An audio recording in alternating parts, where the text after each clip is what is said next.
Aisha Hinds, as I live and breathe. There you are. I haven't seen you since Underground. That's been a It's while. it's true. It's true. It feels like yesterday that I did Underground, but when I live in this in Hen for 8 seasons, I'm reminded that it was a long time ago. But Yeah. good to see you again. I was an extra on Stargate SG-1 when you were on that series too. So Oh my gosh. So we our, go way back.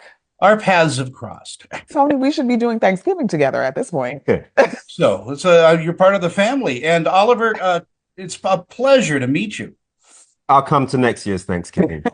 Please do. We're doing turkey and ham. All right, I'll be there. Maybe I'll stuff a ham with a turkey. I don't know. Boy, 8 seasons and going strong. You should tell me a little bit about the arc of Henrietta. How has she changed through the years?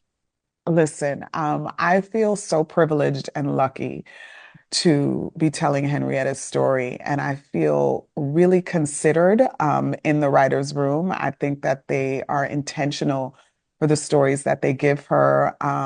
Just starting out from season one, where she was, a little bit messy in terms of like finding her footing with, relationship, and kind of letting go of a past relationship and standing firm in her commitment to Karen and that marriage and that family, with Jenny. And so just establishing that family unit, them supporting her into, becoming a firefighter, a paramedic firefighter, and then, moving off to try to, pursue her dreams and desires of maybe becoming a doctor and, making the sacrifices to support her through that and her kind of like missing out on a lot of important family time with Karen and Denny, even as they were trying to expand their family, the sensitivity around that time and what it really means to kind of be united to make that happen. Walking through many of the obstacles that we had to go through as a family as we tried to expand that family. Hen making the decision ultimately not to pursue becoming a doctor any longer and like staying with her 118 family, which was pretty amazing. Going back to her origin story, which was incredible.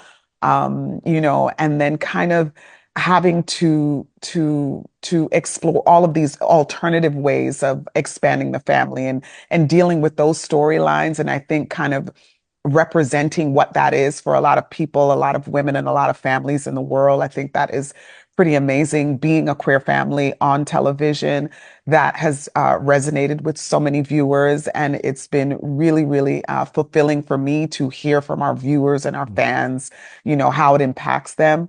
Again, I feel really lucky that they are thoughtful in the writers' room about the journey that Hen goes on. And so each season I show up and feel like I have just a new big playground, to work with. And it's been amazing. Oliver, what do you think audiences take away from every season of 911?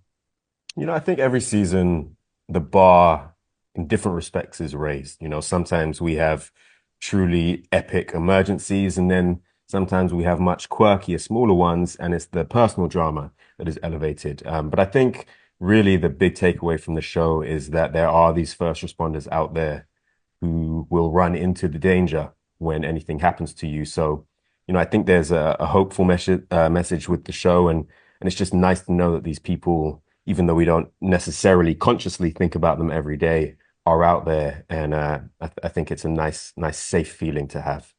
Yeah, bless you both for bringing that to front and center of what we watch, because it's such a great show. It's so well written, and the characters are so well defined. And I wish I had more time, but you have a live hit right now, so I've got to go. But come to Thanksgiving, guys. Come on. I'll be there next year. I haven't earned my way in just yet. It's such a great privilege to see you again. It is such my honor and privilege. Thank you again. Good to see you, Tony. Bye, sweetheart. Talk to you Take later. care.